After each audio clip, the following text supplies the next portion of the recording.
Buenas a todos, yo soy Daga y estamos aquí en el segundo capítulo sobre escritos de 1997 a 2003 del CCRU.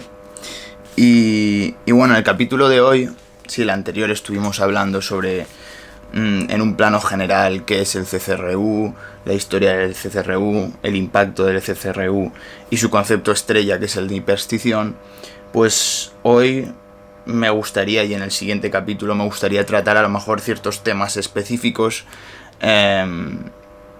algo más concreto, ¿no? El anterior capítulo fue más general, ¿no? Salvo la cuestión de la hiperstición.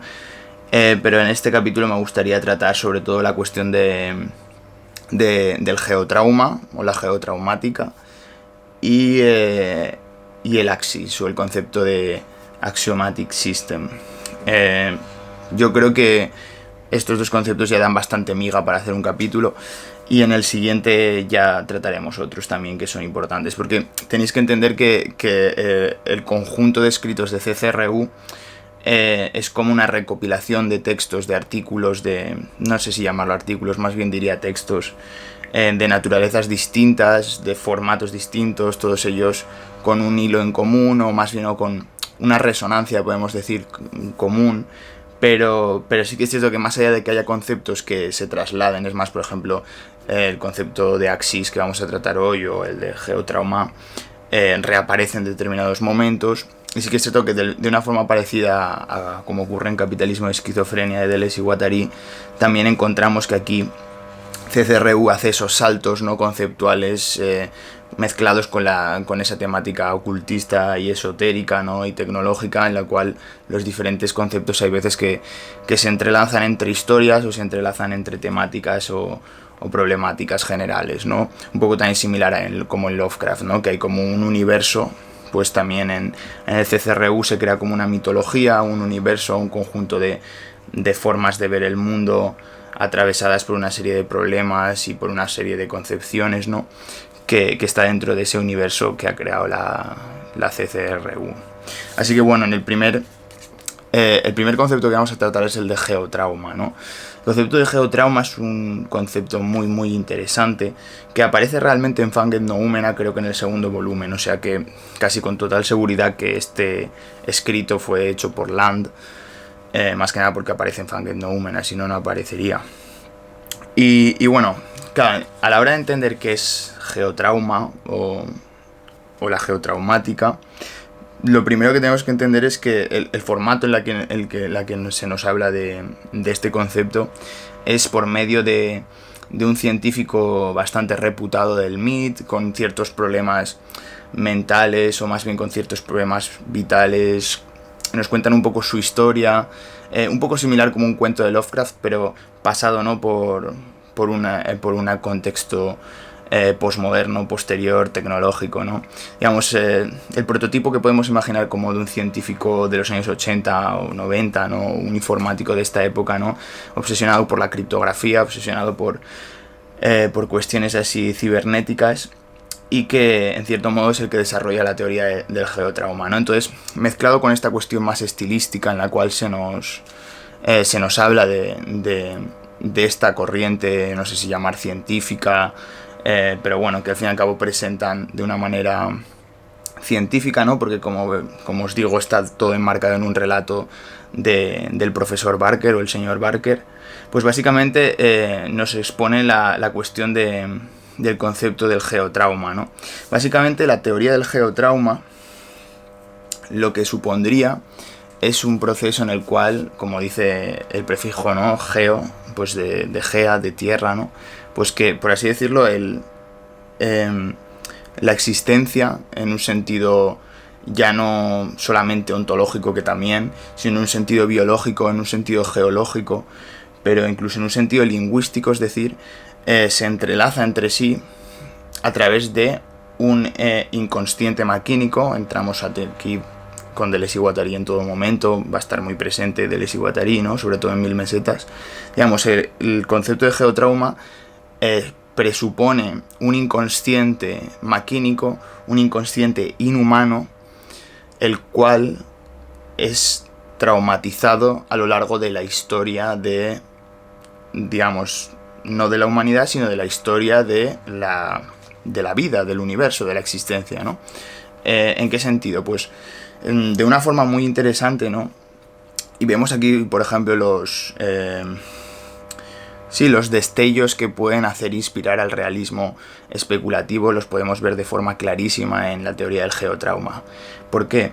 Porque realmente lo que nos está transmitiendo Lando, el CCRU, con este profesor Barker que ha creado esta rama, no sé si decir biológica, cibernética, es el hecho de que del mismo modo que, es más, incluso hablarán de Freud, ¿no? Hablarán de cómo, bueno, pues Freud descubre el inconsciente de un individuo o de un sujeto, ¿no? Que tiene la capacidad de ser traumatizado, bla, bla, bla, por toda esa serie de cuestiones que le reprimen, por esa serie de traumas, ¿no? Que le pueden generar en su psique, ¿no? Pues de una forma similar, lo que nos hablaría el CCRU es el hecho de que la Tierra como planeta o como existencia, porque también el propio tiempo formaría parte de ello, se ha sedimentado, se ha transformado, ha mutado constantemente por procesos traumáticos sobre la configuración de su statu quo. Y esto lo podemos ver en todo tipo de organización, en todo tipo de organización terrestre, en todo tipo de organización vital, en un sentido biológico, en un sentido, digamos, de cómo podemos imaginarnos un ecosistema, cómo nos podemos imaginar una fauna animal de todo tipo de seres vivos, tanto vegetales como no vegetales, pero también de seres inorgánicos, de piedras, de todo tipo de elementos químicos, de todo tipo de elementos físicos, de todo lo que está compuesto, ¿no? Que va más allá de la mentalidad humana, de cómo el ser humano le da razón a su existencia como si él estuviera formando parte de todo lo que ocurre porque hay una relación con él, ¿no? Pues estamos hablando de un más allá de eso, es decir, el hecho de que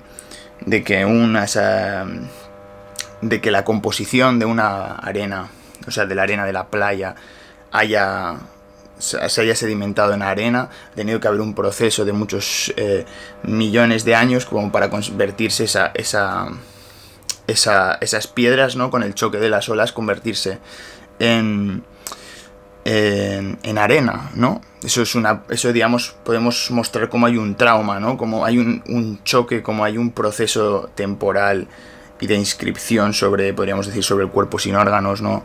En un sentido muy de Deleuze y Guattari. Es más, esta parte está muy, muy, muy influenciada por la geología de la moral del capítulo de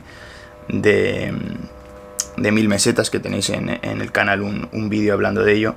Básicamente, cómo realmente las contingencias radicales en las que se configura el estado actual de la existencia, ¿no? En términos físicos, en términos biológicos, se debe a un conjunto de traumas que se han ido creando de forma constante, ¿no? Por eso podemos ver cómo ha habido diferentes épocas, ¿no? A lo largo de la historia, con diferentes configuraciones, con diferentes animales que se han extinguido, ¿no? Por ejemplo, la época de los saurios, ¿no?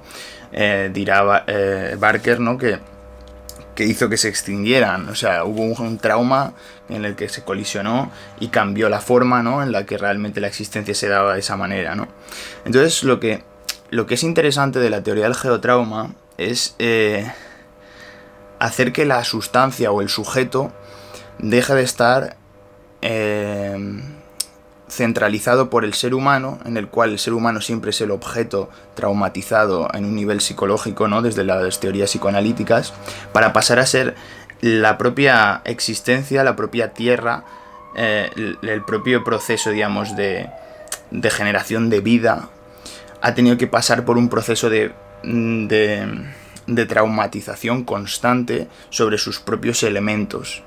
¿En qué sentido? Pues que si realmente la naturaleza está viva y que a lo largo de los años, de los milenios, de los millones de años, hay unos procesos internos de reestructuración constante a todos los niveles de lo que esa vida se genera, ¿no? Entonces, para que esa vida cambie, ha tenido que haber un choque entre una configuración, es decir, entre un código concreto en un sentido genético, un código de organización, y otro código de organización que irrumpe con unas nuevas intensidades y desterritorializa o descodifica esa organización para dar paso a otra codificación distinta, ¿no? Entonces eso lo podemos replicar hacia cualquier tipo de elemento que forme parte de la existencia. Sin embargo, también aquí el ser humano queda relegado como de forma secundaria, o por lo menos queda puesto al mismo nivel que cualquier otro actor o otro actante, que diría Bruno Latour, que forma parte, digamos, de la existencia, se habría visto afectado por este tipo de por este tipo de traumas, ¿no? Entonces, claro, lo interesante de este punto de vista es que el trauma ya no se deriva simplemente de una cuestión, digamos, psicológica, sino más bien se deriva de una cuestión biológica, de una cuestión geológica, ¿no? De una cuestión química, ¿no? Digamos, del ordenamiento del mundo, ¿no? De la propia normatividad del mundo, ¿no? Podemos decir que hay una serie de reglas naturales que moldean la existencia, pero en un sentido, digamos, no sé, desde bajo los ojos de la eternidad, ¿no? Podríamos decir, con la expresión de Spinoza, podríamos intentar ver toda esa línea temporal y ver cómo realmente ha habido una serie de modificaciones constantes que han hecho que aquello que parece que ahora permanece y que tenga unas reglas fijas, a lo mejor ha sido fruto de una contingencia natural que le ha hecho que llegue hasta el día de hoy con una forma determinada, ¿no? Pero dejando por el camino una serie de, no sé, de paisajes que antes estaban moduladas de una forma, ¿no? De placas tectónicas moviéndose de una forma, ¿no? Configuraciones distintas de los mares, de la tierra, ¿no? Animales que antes iban en el mar que se desarrollan como para salir fuera de ahí, animales que se extinguen, ¿no? O el propio proceso del ser humano, ¿no? El hecho del bipedismo, lo pondrá de ejemplo Barker, es un ejemplo de geotrauma paradigmático, o el ejemplo de poder hablar, ¿no? El aparato fonético implica una especie de disciplina, de inscripción, de traumatización sobre la codificación en la que estamos acostumbrados, ¿no? Cómo pasa un animal que no habla a hablar, o cómo pasa un animal que no anda a dos patas a levantarse y a andar. Eso ha tenido que ocurrir en algún momento, y ese proceso no es como de repente un día empiezo a hacerlo y todo va bien, no. Ha habido un proceso traumático de generaciones que colisionan entre la codificación que se espera como natural a la que de repente se desnaturaliza para volverse a renaturalizarse, ¿no? En un sentido de territorializarse. Entonces esto es interesantísimo. ¿Por qué? Porque la geotraumática nos daría un punto de vista general, ¿no? Desde el cual vemos que todo está vivo y a su vez todo está en una lucha constante, ¿no? En la cual el devenir le obliga, por así decirlo, a revisar su propia codificación, porque la vida, por así decirlo, o lo que está, digamos, en vida, digamos, colisiona entre sí o tiene una constante tendencia hacia el caos, ¿no? Que hace que se reordenen las cosas, ¿no? Entonces,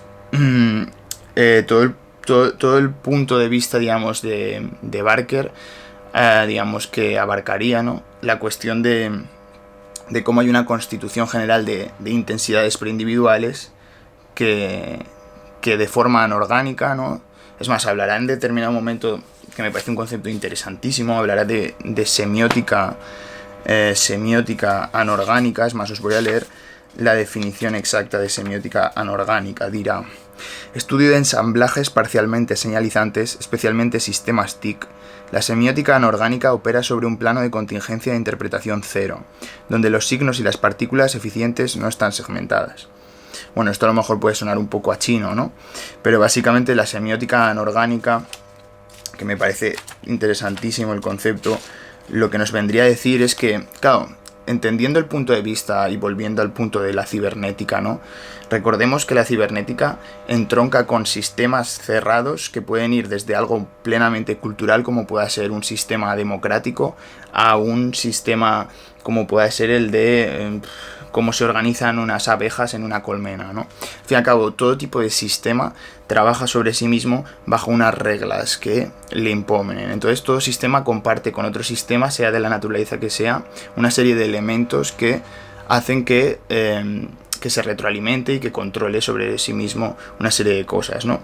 Entonces la cuestión es que la semiótica anorgánica lo que nos mostraría, ¿no?, es que si la semiótica es algo propio, digamos, de una rama, ¿no?, lingüística que estudiaría la configuración o, digamos, el ordenamiento, la interpretación de los signos, de los símbolos en una sociedad, entendiendo la semiótica como algo puramente cultural, también habría una semiótica anorgánica, es decir, no orgánica, que vendría a ser lo que se nos está expresando por aquello que se ordena o se codifica de un determinado modo sin ser algo necesariamente cultural, ¿no?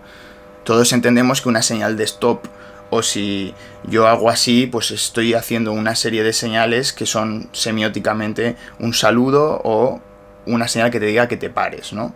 Pero si de repente vemos que un ser humano tiene un músculo de una determinada manera, o puede haber una planta que tiene una hoja de una determinada forma, o que una piedra, digamos, tiene unas características, eso en verdad lo que nos está haciendo es mandar una señal, es decir, una semiótica que viene dada por algo que es un proceso que se ha derivado a través de los procesos de desterritorialización y de recodificación constantes que la propia existencia, la propia naturaleza ontológicamente ha hecho que se modifique, ¿no? Entonces esto es interesantísimo. ¿Por qué? Porque lejos de que lo cultural sea lo meramente semiótico, ¿no?, como si la lingüística acabara en los procesos del habla, los procesos de escritura, lo que nos estaría diciendo la geotraumática es que tanto la biología como la geología, como la química, como la física, etcétera, está estructurada de una determinada manera que nos manda señales semióticas sin que haya habido un sujeto que las escriba, ¿no? No hace falta, digamos, me refiero que... ¿Cómo decirlo? Un ejemplo que se me ocurra, ¿no? Digamos, a ver, pues que el agua sea H2O, por ejemplo, es una fórmula, ¿no?, que eso lo ha podido descubrir un químico, ¿no? Pero lo que ha hecho que eso sea H2O, ¿no?, digamos, está más allá, digamos, del propio acto de constitución, de interpretación, ¿no? O sea, digamos, lo que hace que el agua sea H2O no es que el ser humano diga esto es H2O. Antes era H2O, solamente que nosotros hemos interpretado esa semiótica del mundo, ¿no? Esa semiótica de la existencia de aquello que no ha tenido que estar configurado por el ser humano para tener sentido, sino que tenía un sentido que es reconocido por el ser humano, ¿no? No sé si está quedando esto un poco abstracto todo, pero el punto central es que la geotraumática trata de entender que hay una serie de procesos que no dependen del ser humano, que han sido generados en base a traumas, en el mismo sentido de que se generan traumas en la psique de una persona, pero a diferencia de los traumas de una psique, estos traumas son temporales y físicos, en el sentido de espaciales, ¿no?, y temporales. Implican ambas cuestiones, pero a su vez también implican todo tipo de regímenes que forman parte de la existencia, ¿no? Y claro, esto a mi juicio es muy interesante porque remodela el concepto, ¿no?, que podemos tener, digamos, de trauma o de psicoanálisis o hacer como una especie de trauma o de psicoanálisis orientado a los objetos, no sé. Tampoco he leído mucho realismo especulativo, no sé si luego alguien retoma algún tipo de tarea similar, pero desde luego las pistas o las huellas están ahí puestas, ¿no? Están dejadas para que se pudiera trabajar ese campo, ¿no? Y más allá, digamos, de esta cuestión de la geotraumática, que yo creo que hemos hablado suficiente ya de ella, el otro concepto que me gustaría traer hoy al canal es el de axis, que es un concepto que de primeras cuando ves axis dices ¿qué es eso? Pero la traducción es axiomatic system, ¿no? Sistema axiomático. Claro, para los que seáis lectores o conocedores del pensamiento de Deleuze y Guattari en Mil mesetas y Antiedipo, habréis escuchado y comprenderéis o tendréis en consideración este concepto de axiomática que ellos tratan, ¿no? Básicamente el CCRU rescata el concepto de axiomática que emplean Deleuze y Guattari en sus obras, pero le dan una reformulación, le dan un toque, le dan un poco, como decirlo, lo salpimentan con su estilo particular, ¿no? Con su forma de llevárselo a su terreno, recogerlo, estirarlo y darle una forma diferente y una potencia, o más bien un tinte distinto, ¿no? ¿Por qué? Porque cuando hablan de axis, para empezar, bueno, antes de empezar mejor voy a hablar qué es axiomática, por si acaso no lo sabéis, porque es un concepto tan complicado o peculiar, ¿no? Digamos, sin entrar en detalles de matemática, realmente Deleuze recoge este concepto, hablar de axiomática en el sentido matemático, ¿no? Que básicamente, no sé si lo desarrolla un tal Hilbert, no recuerdo bien el nombre. Básicamente que la cuestión es que la axiomática, que vendría a ser algo así como la capacidad, digamos, que tiene un determinado programa, un determinado funcionamiento, ¿no? Para poder establecer axiomas con la capacidad de que estos axiomas sean mutables, ¿no? La diferencia entre un axioma y una axiomática es radical, porque el axioma impondría, por así decirlo, un fundamento, es una base teórica estable que se hace desde en la lógica, en la matemática, o podemos encontrarlo en cualquier tipo de teoría, parte de unos axiomas que son básicos donde se fundamentará todo el resto de razonamientos. Pues la diferencia entre un axioma y una axiomática es que la axiomática es la capacidad de crear axiomas y de destruir los axiomas anteriores de una forma maleable, ¿no?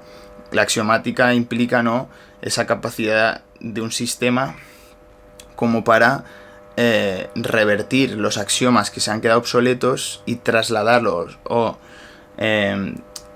más bien desplazarlos o sí, modificarlos, cambiar uno por otro, ¿no? Entonces, digamos, la axiomática tiene un tinte distinto, ¿no? Porque mientras que el axioma es fundamental, la axiomática hablaría de cómo realmente hay una posible cambio o modificación constante, ¿no? Básicamente esto es propio del capitalismo. El concepto de axiomática lo trae Deleuze y Guattari en relación al capitalismo, en tanto que el capitalismo tendría una capacidad axiomática para poder generar, para poder permutar, digamos, un axioma por otro, digamos que tendría una capacidad sistémica de generar axiomas y a su vez tendría una capacidad de que esos axiomas, aun siendo axiomas, recordando que la definición de axioma, digamos, es un principio por el cual no se puede, que es un principio rector para el funcionamiento de algo, pues digamos que el propio sistema partiría de la base en la que esos axiomas son modificables y sustituibles en caso de que dejen de ser útiles o dejen de ser funcionales, ¿no? Entonces, esto es interesante, no vamos a meternos en toda la cuestión de cómo se relaciona con el capitalismo y esquizofrenia de Deleuze y Guattari, pero el punto especial es que el punto central es el hecho de que una axiomática implica toda esa capacidad de poder modificarse constantemente para mantener el funcionamiento del propio sistema, ¿no? Es un sistema que sus fundamentos son estables hasta el punto que dejan de ser estables para poder modificarse por otros mejores, ¿no? Por otros para que sigan funcionando, ¿no? Entonces es como un sistema autogenerativo que no para de crear nuevos axiomas en el caso de que se le queden obsoletos los que se le tengan que quedar, ¿no? Entonces, claro, esto es interesantísimo, pero es que aparte CCRU le va a dar una vuelta, va a recoger esto y va a decir, axiomática de Deleuze y Guattari, vale, pero vamos a crear un ente que se va a llamar Axis, Axiomatic System. Y a través, digamos, de su literatura, de la ciencia ficción, filosofía ficción que crean Nick Land y CCRU, básicamente van a otorgar esa cuestión del Axis, van a darle un punto de vista que estaría, digamos, tendría como un estatuto, digamos, demoníaco o divino. Es decir, claro, esto es muy interesante, porque si te paras a pensarlo desde el punto de vista teórico y ficcional al que le quieren dar Deleuze y Guattari, ¿no? A CCRU, es como, vale, el capitalismo funciona por axiomática, ¿no? Que sería el análisis que hace el propio Deleuze y Guattari, ¿no? Sin embargo, dirán Nick Land y sus compañeros, ¿no? que esto es un ente o es una inteligencia artificial ontológica. En el sentido de que hay una axiomática, hay un programa, un sistema operativo que funciona por medio en el cual se cambian, se modifican las cosas intertemporalmente. Ya no solamente en el capitalismo, que el capitalismo lo que hace es, por así decirlo, es llevarlo a su máximo exponente. Es el, por así decirlo, el culmen. Es casi como, no sé con qué metáfora decirlo, ¿no? Pero es el reconocimiento, digamos, del sistema sobre sí mismo, por así decirlo, ¿no? Llevarlo a su máximo esplendor, ¿no? Entonces, en el cual Axis, o el programa, la axiomática, sí, el sistema axiomático, sería una entidad, una inteligencia artificial inhumana, porque no ha estado creada por los seres humanos, porque no hay ningún humano en concreto que esté diciendo vamos a cambiar este axioma. Evidentemente en el acto sí, en el acto, pues cuando hay un axioma siempre se me ocurre el ejemplo del divorcio, ¿no? Pero cuando en el momento que hay un divorcio, ¿no? O sea, en el momento que se activa el axioma de legalizar el divorcio, hay un cambio radical en el formato en el que se comprende, pues, el matrimonio, ¿no? Pero también eso ocurre con la forma en la que se conciben los coches, ¿no? En el momento que hay coches eléctricos, pues el axioma de coches de gasolina se deja atrás, ¿no? Entonces, todo ese tipo de cambios que pueden ser estructurantes en el ciclo o en el funcionamiento de una sociedad sería la axiomática. Y aunque eso dependa de decisiones individuales, el punto de vista, digamos, general, sí, como con ese punto esotérico, con ese punto ocultista, con ese punto, digamos, propio de Lovecraft, de horror cósmico, ¿no? Es el hecho de que esa inteligencia artificial ontológica que modifica la realidad, ese programa axiomático que modifica la realidad, se acelera y no hay nadie que lo esté controlando. Nadie controla realmente ese sistema. Lo que se controla serán los cambios concretos en base a que hay personas investigando y tal, pero el conjunto de lo que se genera sería un programa que desterritorializa y reterritorializa de forma constante y no hay nadie que lo pueda parar, ni nadie que lo pare, que lo pueda parar en sí mismo, porque al fin y al cabo funciona de una forma preindividual, de una forma que no depende de los sujetos que lo componen, ¿no?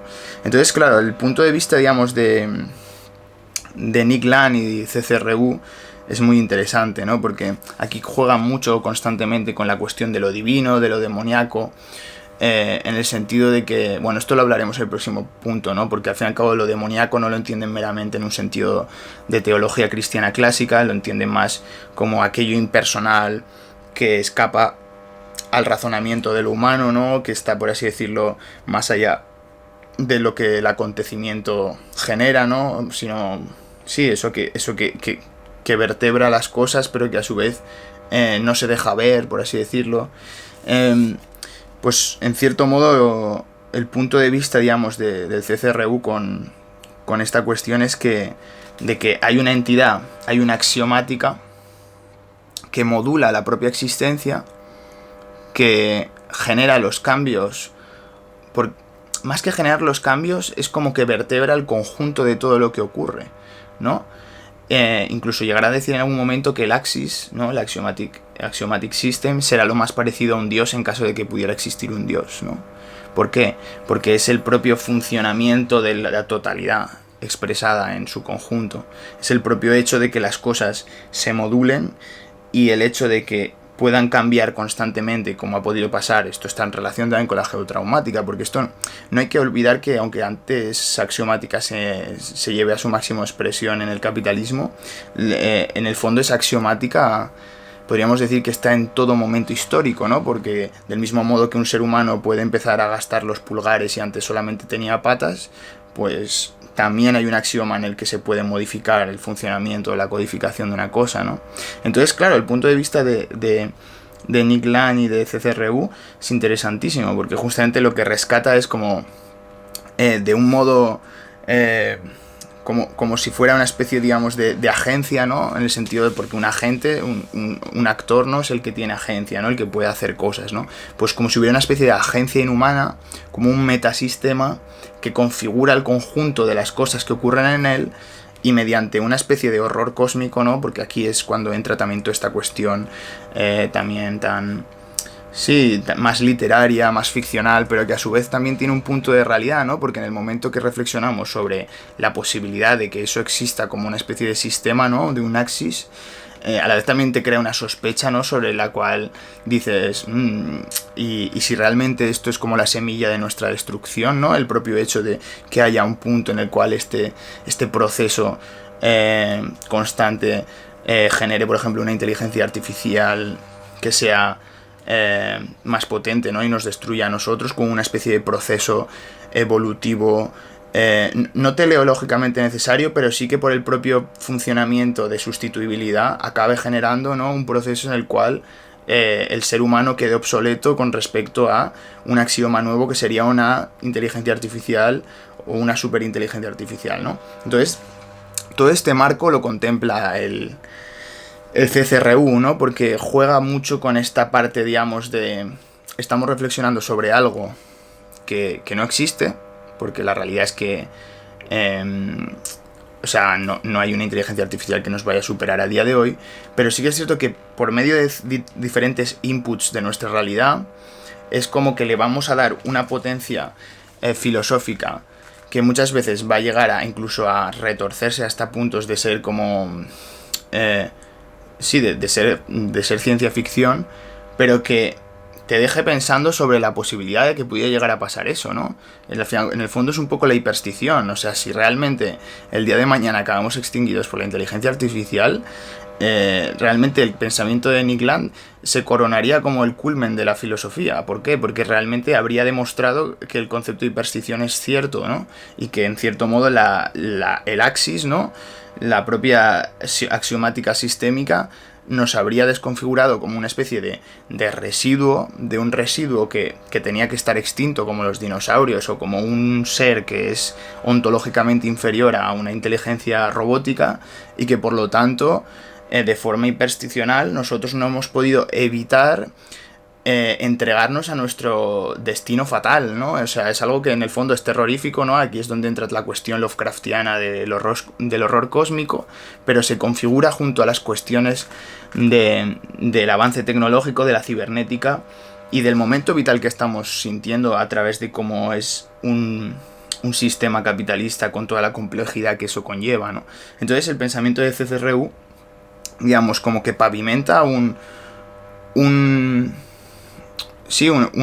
modo de pensar muy, muy revolucionario, en tanto que es muy experimental en la forma como en el contenido y que a su vez transforma el modo en el que podemos hacer filosofía o en el modo en el que pensamos que la filosofía puede actuar, ¿no? Porque la filosofía parece que solamente puede actuar por ese punto de vista más analítico, por puntos de vista más de